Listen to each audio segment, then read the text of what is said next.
Once upon a time, two men decided if they were making the cut. Then they made the cut. And now JT and Aaron are talking everything from wrestling to pop culture and beyond, because it's no holds barred. Will you back down, turn and run, or stand up with the best? When your back's to the wall, what will your answer be? Will you run for the door? Will you run out on me like it's hard? It's no holds barred.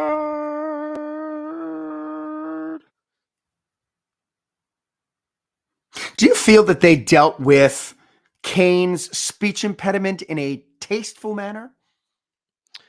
Was it an impediment? Well, I mean, he had a voice problem. Right? It's an impediment. Well, I guess. what would you call it instead? Like a debilitating injury? Did you take it as it was like psychosomatic, like it was in his head? Because he just kind of starts talking normal. I guess I never really thought about it. I just associated him with like the PTSD guy from South Park. But don't they kind of play up that like all his stuff is kind of not real? Like when he eventually unmasks, that it was all like, was it like that? Wasn't it kind of insinuated that like Paul Bearer like told him he was disfigured and fucked up, but he really wasn't, and it was like all in his head or something? I thought that was kind of. He can't see. He's not burned. I don't know. Well, that's why he always wore the mask 24/7. Did you read the novelization of his life? No. Do you feel like you've missed out on something? I was gonna say I value my time, but I clearly don't. What are we doing? You clearly don't. It's obvious. How many hours have you wasted watching Royal Rumbles? Don't ever question my love for you. I don't. But on your deathbed, I know you're going to be like, you know what? I wish we would have finished that Rumble project. Hey, we're not dead yet, buddy. I know. It's taking lots of time. All right, WWE Greatest World Title Change Ever project. We are on how many of these things? This is our 18th. Good Lord. Yeah, No. And now that how we're many doing matches though? We're at matches. 38. We've done 37 matches so far. Okay, that's not bad. It's our 38th match. Lord. Yeah, and it's been it's been a good time. Like we're 38. Yeah, 38. Okay. This will be our 38th. Yeah. Shit. Okay. Yeah. And it feels a little bit like, have we peaked?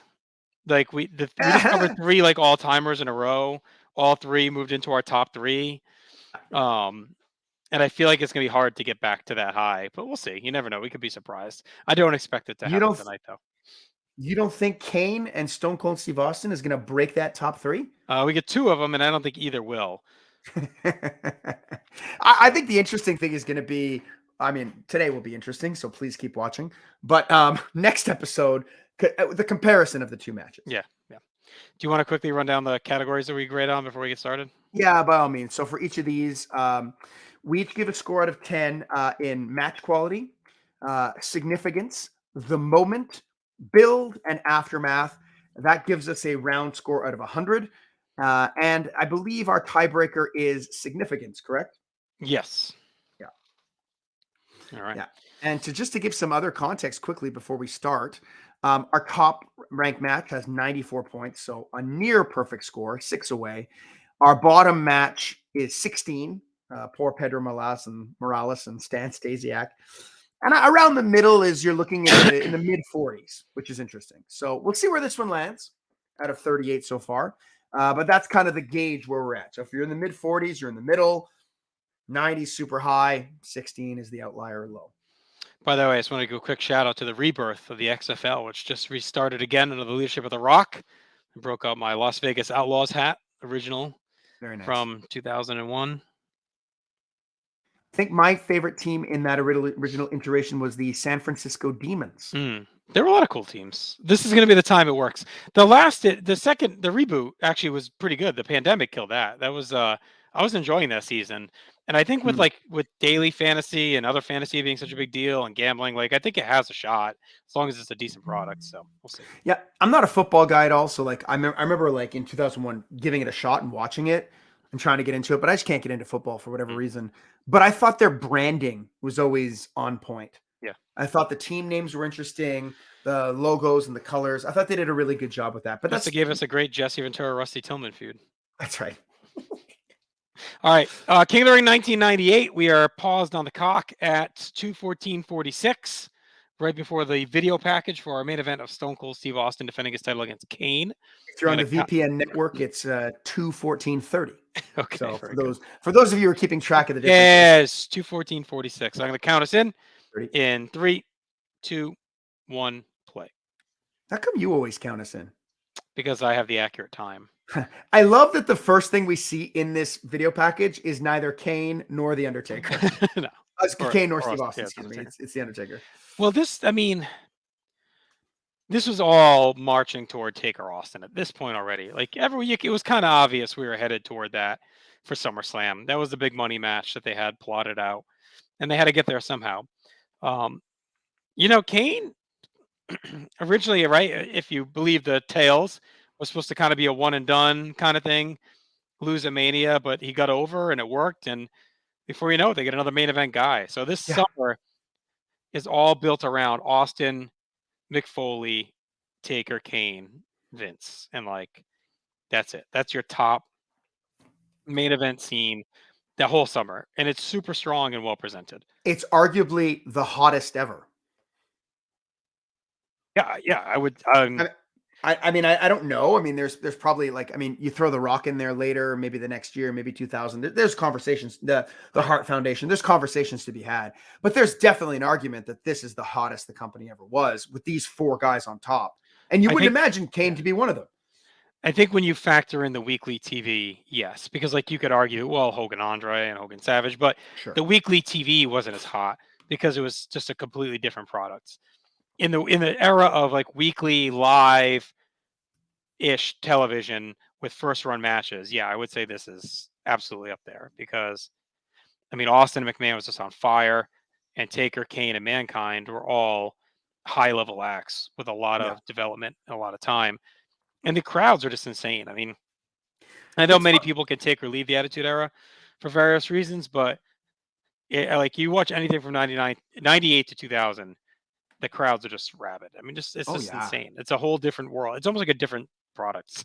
It's totally a different product. And it's funny because when I think of the Attitude Era, I don't know if you feel this way too, Undertaker and Kane aren't the ones that come to mind. Right. It's Austin, Rock, Foley, Triple H. Really? But without Kane and Undertaker as this building block, I don't know how much of this works. Right. Yeah, I think Undertaker, Undertaker later becomes maligned in this era to just get out of the way, you're broken down, should be putting other guys over. That's later, 2000, 2001. No, here he's a megastar. Him and Austin, like I said, that's a huge money match at SummerSlam. That build is one of the best builds they do, to a big time match like that. Those are the two top stars, face versus face. They build it for a good solid 8 weeks. Really, it started before this show, but really from this show into SummerSlam is when it really starts. Fully Loaded is almost a throwaway because they're marching completely toward that match. So it's almost surprising they didn't save it for WrestleMania. Yeah. Well, I think they knew they were marching toward Austin Rock, is my guess. Right. Maybe. And I think they wanted to sell SummerSlam and MSG as a big time.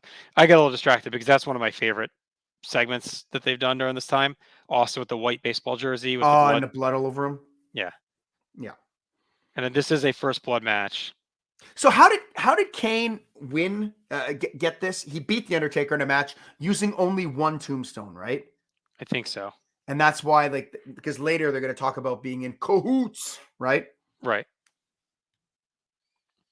This wasn't though. When did Taker dress as Kane? That's after this. Because I think isn't that how he earns the match at SummerSlam? Yeah, I think so. How he punches his ticket on the highway to hell. They really like their road metaphors, don't they? They love them, yeah. Yeah. So Kane is going to potentially breathe his last breath here.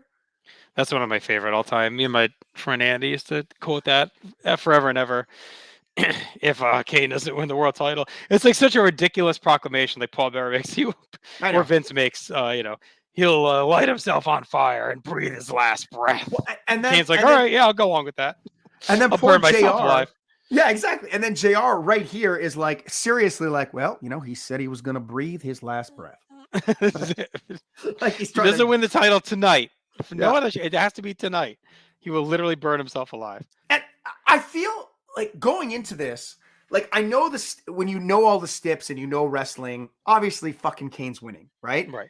But it feels insane that Kane is winning here and now. Yeah. Like it's early in the reign. Kane is not really established as like Right. a person who cares about championships or titles, I don't think right? it was super obvious he was winning. Like I thought for sure they would just do some fucking crazy stunt where Yeah. Kane, like they burn the friggin' ring or something, and he's in it, and then he's Yeah. like still lives. You know what I mean? Because they had already done that a couple times. They did it at the Rumble where they burned Undertaker in the casket. They had the Inferno match at Unforgiven. So it's like they had already done the fire stuff a bunch. So like I thought him burning himself was more believable to me than Austin losing the title this soon. Yeah. Do you think they took the title off Kane the next night because he didn't respect the hard camera for his pyro pose? Absolutely. They were like, for sure, forget right? it. Yeah. So to me, it was like whatever. Like it, I think it does dilute Austin's reign just a touch to have him lose, but it's not like he gets pinned. I mean, it's a. Oh yeah, that's right. He had the big staph infection on his elbow. Is that just all swelling on his elbow? I don't think it's all swelling. I think I it was hope definitely not. swollen, but yeah, he had a real bad infection. Oh, I love the urgency right away. Austin bouncing off the ropes, Fez press. Like it's like you get the sense. It's funny, right? Because like Austin is not your typical top run guy. He's not Hogan. He's not Warrior. Right. Like but he's fighting a monster here, so he has to kind of fight him differently. Yeah, which I like. red hot star hits him with the belt. Kane had been presented as such a monster at this point too. Like he hadn't really been beaten besides the 3 tombstones at Mania. Yeah. And I guess the Inferno match. But other than that, he's been pretty unstoppable. So like he's definitely a credible challenger coming in, even despite so like me saying like it's unbelievable he would win doesn't have to do with him as much as it does. It just seemed crazy they would take the belt off of Austin. Yeah, and to Kane, who like really I think still at this point, to me anyway, still felt like just a villain of the Undertaker. Right. Like he wasn't there yet where he was like a character that inhabits this whole world. No, this is kind of where it started. Yeah, I think so.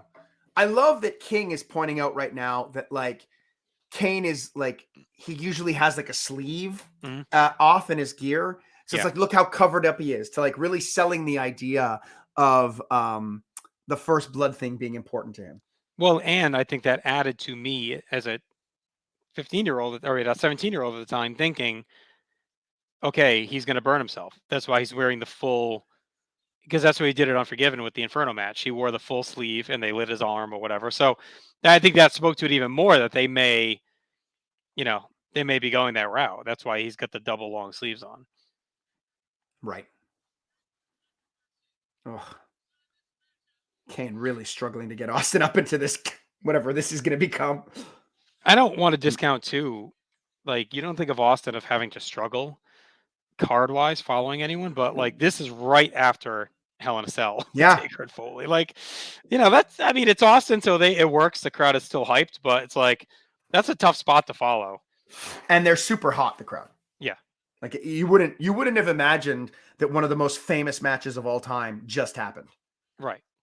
And I think it's actually true that they had those back to back, because if they put anything else after that, it would have been real tough. So I think they knew Austin would be ungodly over enough that he could carry the crowd following that. Now, were you like me? I've said this before on different shows, I think. The idea being that like when I watched this show live, because I did watch it live, I didn't leave this show thinking about Mankind going off the cage anymore. No. Yeah, so I'm with you.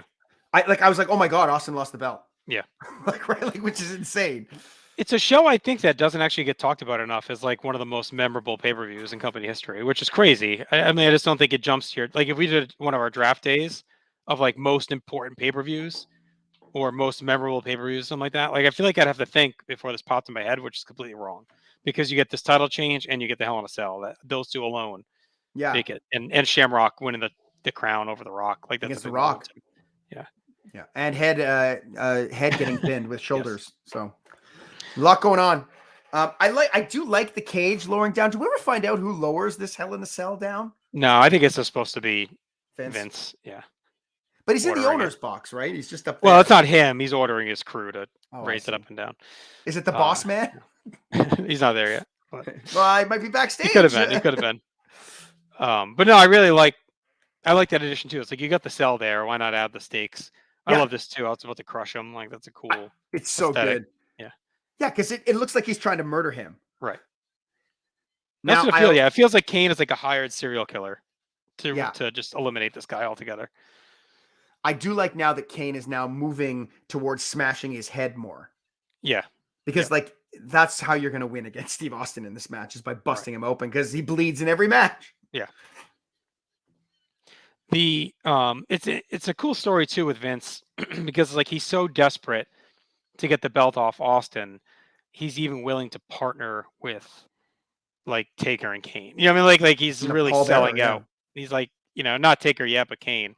He's like really selling out to do anything he can. Like it's like Foley failed. He had 2 shots at it. Yeah. Vince fires him, and now, he turns to Kane and tries to have this monster beat him because he's got to think if Kane wins the belt, is he going to be controllable? Like, he doesn't really have a guy right now.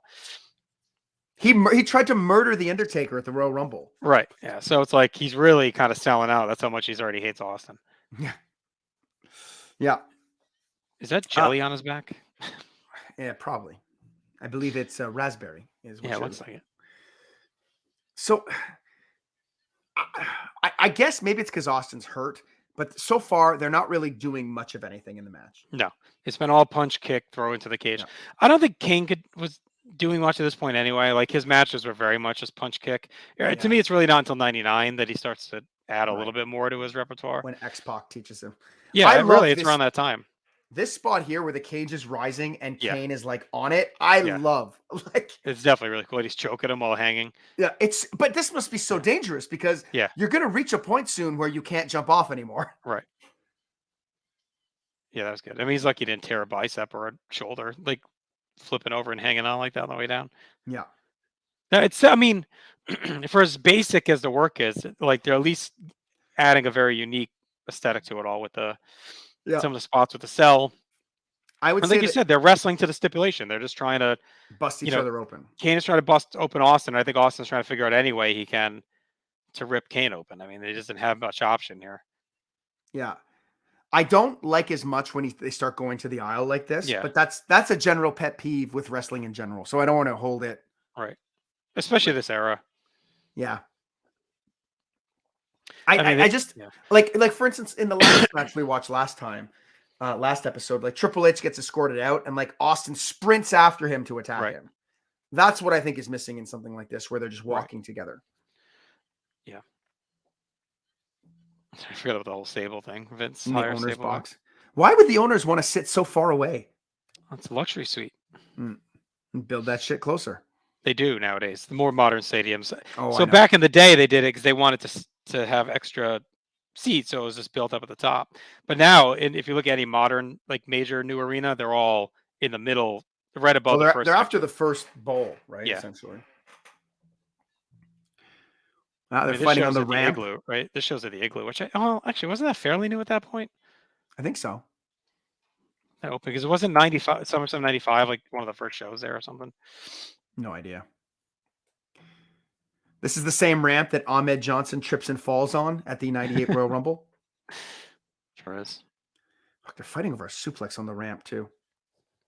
Ugh. See, the igloo was built in. Oh, I am way off. You want to take a guess when it opened? 1984. 1961. Fuck. They renovated it. It's older than the Pittsburgh Penguins. Yeah, they renovated it in 93, and then they demolished it in 2011. I don't know. I thought it was new. Okay, well, that explained the ridiculous luxury boxes way at the top then. Yeah. Yeah. Yeah. So I do like that, like, Kane's trying to smash him into the lights and using the set. Like, I thought it's a bit different. I think they're having a hell of a time lighting them, though. All right. Vince is like screaming if he's screaming at the announcers, he's screaming at the follow spot guy too, right? Oh, definitely. Get the fuck in there.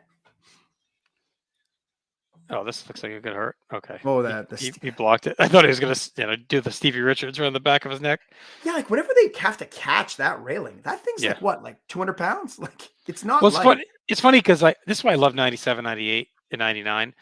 It's so gritty still because they hadn't gimmicked a lot of the stuff up yet. It's so Yeah. unpolished, but they're pushing the envelope more, but they haven't figured out a way to make it professional. So you get this real grimy, gritty feel that feels more dangerous. 4 years from now, they have a padded barricade. Like and Yeah. I'm all for safety. I'm just saying, like, there's this cool little period where they push the envelope more, but they're not really prepared to do it in a professional way. So things that look more real and brutal. Well, like in the end, I mean, that's one of the biggest problems I have with the modern product is it's just too sterile, Yeah, right? Like I think there's a balance to be found where you could still have your safety, right. but still make it look, I don't know, like the world is lived in. Like I want the world to be lived in. Yeah, yeah. That's why this felt so. That's why this era is just so special. Like it just felt so real and gritty, and the video packages weren't polished, but they were dramatic and But they're intense, great. and the graphics were a little more rudimentary still, but it was still felt edgy. Yeah. Like the production was on point, but it just looked underground. Yeah. It's Which really is when what they start polishing it up in like 2000 is when you lose that. Yeah.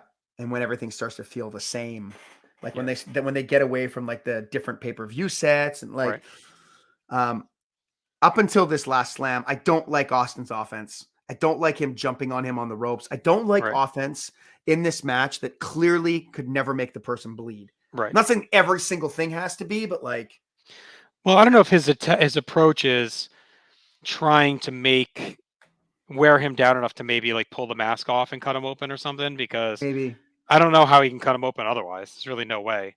I guess now maybe on top of the head or something, but I love the fan to the face yeah, though. that's a good shot. Yeah. Well, they definitely take advantage of the mask by hitting him. He's hit him with some pretty stiff stuff to the mask, hit him with the belt pretty good. But I think as the mask is shielding the blow, they can hit him a little harder. Yeah. I do think too they do a good job of like covering that Austin's back was bleeding Yeah, by saying like, no, the ref has to make sure. Earl Hebner just got fucking leveled, by the way. yeah, it did. Why doesn't Austin just use the gasoline and set him on fire? And then the Right. searing of the flesh will make him bleed. Yes. Although it would be hidden under the costume. I would assume the costume would burn off. My dad used to tell me that if you're in a tent and the tent catches on fire, the tent material will burn into your skin. Mm. I think that's the thing. I think that's what I was thinking. His material would actually burn in and you might not see the blood. Oh, I see. Do you think that he's just wearing blood? That's why his suit is red? I don't know. Do you like the Paul Bearer era with this hair? I think we talked about this, The but Fat Man? yeah. Oh, everybody listen to the Fat Man. I don't know. I mean, he's good. He's good at it. He's good at it. I'm going to say something. I'm never a huge fan of Paul Bearer at all. I don't think so. I mean, this is the time where he's the most like a high level player in the promotion. I mean, 96, he's in one of the big storylines with Taker Mankind, but like Cornette still kind of drives the heel side. And then 97, he's a big part because he's teasing Kane and all that. But you still have the Hart Foundation is kind of driving the heel side as the top. And I guess Vince kind of is here, but he's almost like a 1B to Vince through a lot of this run here from like Mania till the end of the year. Because then even when Taker becomes the devil, he's like right there with him as part of that. Although it kind of flips there. Like Barris is kind of driving the ship with Kane, but I feel like with the Ministry, Taker's like the clear lead, and Bearer is just like his minion almost. Yeah, I like that better. I don't love. I think Paul Bearer's a good talker, but I don't love the promos he's cutting at this point. That's all very long. It's a fucking miracle that Mick Foley can walk and come down and interfere in this. Do you think it takes away from the sell though? Like, is it ridiculous that he's even out here? No, because it's him. Yeah. Anybody else kind of been up anyway. Yeah, and look, even the way he's moving and acting here, like Austin stunners him right away. He can barely take it, the poor guy. From that perspective, no, because he's just, Yeah, we know he's like hell bent on costing Austin. Like that's been his whole goal. Yeah. All spring. So I guess it's okay.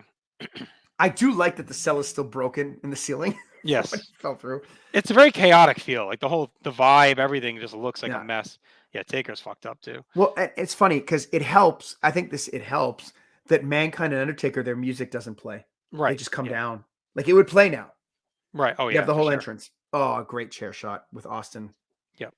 eating it. That's a spot too that can look hokey sometimes, but they timed it really well. Yeah, it's all Foley. It's Foley's doing that. We're talking about the product being sterile. If Undertaker and Mankind had come out to their music, that's exactly what I mean, right? Right, yeah. It doesn't feel as chaotic because it's like, Right. okay, wait a minute. So Mankind wanted to interfere. So what? He went to the guy who does the music and he Right. said, "Hey, dude, can you play me out?" I guess the theory is that someone's always on the ready when they see the guy coming, but yeah, it's not as. Have you seen that clip of Vampiro doing commentary, waiting for his music to be played? It's so fucking funny. It's so bad. Someone Is play that my WCW? music. No, it's I think it's in AAA. Oh, Someone play my fucking music, man. that definitely looks like Powerade, that gas can. Why is Undertaker Yeah. lighting the referee on fire? I don't know why. Yeah, what is this chaos? Poor Yeah, little like Hebner.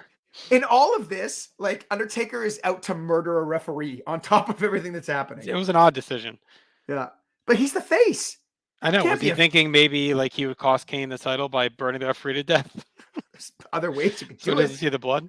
Yeah. Oh, I love this fight for the chair between Austin and Yeah. Kane. Austin's blood is like, again, he's the best. Is he the Right. best bleeder of all time?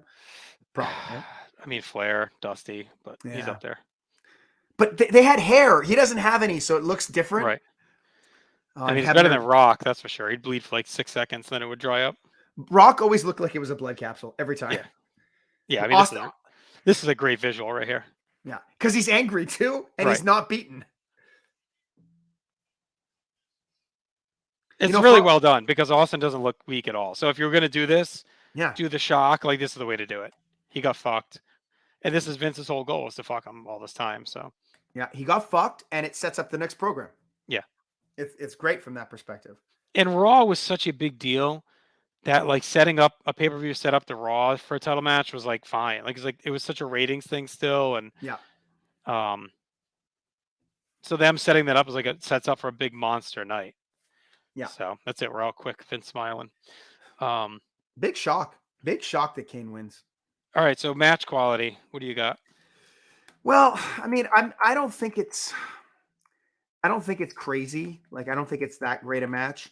I went in last time I watched it, I was at a 3.5. I think now I'm closer to a 3 with all the walking around. So I'm at a 6.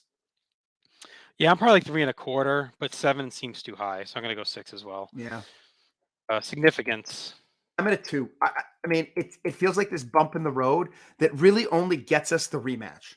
Right. So Yeah, same. I mean, it's Kane's first world title, and it's end of Austin's first reign. That's about it. yeah, I guess I'd be more on board. Like, Kane wins the world title, sure, but it's not like he's ever been a world title guy. You know what I mean? Right. Like, he's won the belt a few times, but like every time he wins, it's like, oh wow, Kane is champion. All right, cool. Like, as opposed to, oh yeah, that makes sense. The world makes sense. I'm at a 7 for the moment. I think they did it as well as they probably could have. I thought it was shocking. I thought it was entertaining. And like I said, I really remember leaving. I was at a girl's house, leaving that with my friends, thinking, like, not even remembering Mankind going off the cage. And that to me is insane.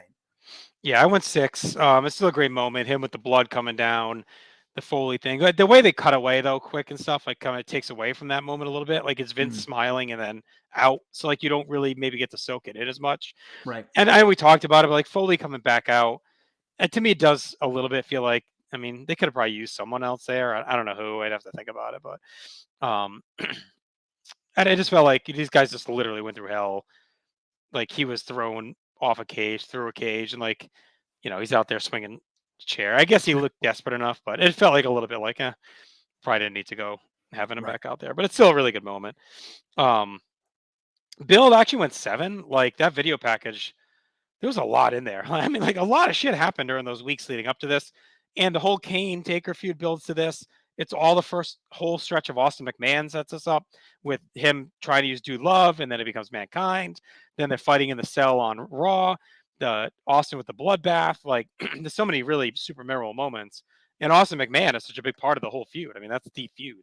So that's what drives it. So to me, this is like a pretty well built match.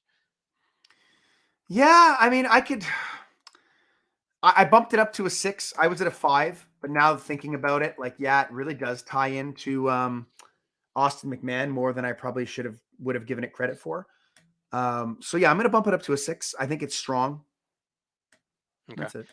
I went 5 on Aftermath. Again, not a ton doing. I mean, it's the next night. It's reversed, I guess. I mean, Yeah. you could say that it leads to sets up SummerSlam, but I think that's going to come more off the next one. I think you could argue this is really like a 0, but I'm just going to go like throw a middle of the road because it sets Yeah. up a big night on Raw that indirectly then sets up the next stretch of stuff. So Yeah. So I went 6 with almost the same thinking in that I'm just going to give it middle of the road, but I right, really love that moment the next night on Raw so much. right. I just remember that I'm looking forward to watching it for the next time because I remember the pop being so huge. I remember just feeling like, and just being such an exciting part of the product. It's like, oh my God, he won it back. You know, like feeling like the world was set right. So that's why I'm a bit higher, but yeah, there's nothing really there. All right. So that gives us a total score of 53, which is, it's a little bit higher than you would think. It's actually going to put it at 16th out of 38. So it's on the top half. Yeah, like it Does that ties. surprise you? Yeah, I think it does. It's at the top. It's tied with Shawn Michaels and Brett, the Iron Man. But we have the Iron Man listed as more important, so that's why where the tiebreaker is. Yeah, like I mean, like look, like I wouldn't imagine that this would be higher than say Bret Hart, Ric Flair, or Hogan Slaughter. You know, these kind of jump out as like, wow, like maybe we ranked them too low, but I don't know, man. The product was never hotter than here, so Right. I don't think it's In my insane, mind, I but would have thought this would be more like toward that Shawn Sid at the Rumble, yeah. Brett Sid on Raw. Like I thought it would have fell more in there, but you're right. I mean, that Austin McMahon carries so much of it. It's such a big build and storyline, and the match was fine enough. So, And it's unique. Like, was this the first blood match in company history? no, I mean, I think there were ones maybe of the modern era. I think on a main stage. Yeah, Yeah, I think there I might have can't. been ones like in the past, but Yeah, maybe an MSG or something, but I can't imagine. I can't. There had never been one on pay per view before this in WWF. right. I don't think we had to read off our top 10. We didn't have any changes from the last episode, but you can see it here if you're watching on video on the graphic. You can see our top 10. Montreal still number 1. Right behind it, Austin Michaels at WrestleMania 14 and Brett Taker at SummerSlam 97. Those are our top 3 that have clear separation from everything else. Yeah. And if you want some context about what's around Austin and Kane, so like a couple spots up is Michael Sid from Survivor Series, Bret Hart Backlund, Shawn Michaels, Brett. Like I said, they're tied, and it's just ahead of Buddy Rogers, Bruno, Bob Backlund, Iron Sheik, and Undertaker Sid from WrestleMania 13. Yep. But in there, which again, I don't think I would have guessed it would have been in that area, but that's cool and interesting and different. Yeah, I mean, it's only 4 points behind Shawn and Sid at Survivor Series. I don't think many would equate those 2 matches. No, I certainly wouldn't, not with Sid involved. I mean, it's only 4 behind Brett and Diesel at Survivor Series 95, which many consider to be like a real classic. But based on our metrics and our system here, it's not just about the match grade. So stuff like that doesn't resonate as much as a moment or build or importance doesn't stand. So, all right, we'll be back every Saturday. We're at No Holds Barred. We're either doing one of these or doing a draft with our friends. It's a lot of fun. Have a lot of great content, northsouthconnection.com. You can get all the video and audio. It's posted there, everything. Or you can just subscribe to us on YouTube or any podcatcher app for the audio versions, as well as all social media. We're on Instagram, Twitter, TikTok. We have everything going on. Appreciate all of your support. We'll talk to you soon. The Dookies dropped. Everyone take care. Jawcast. Oh.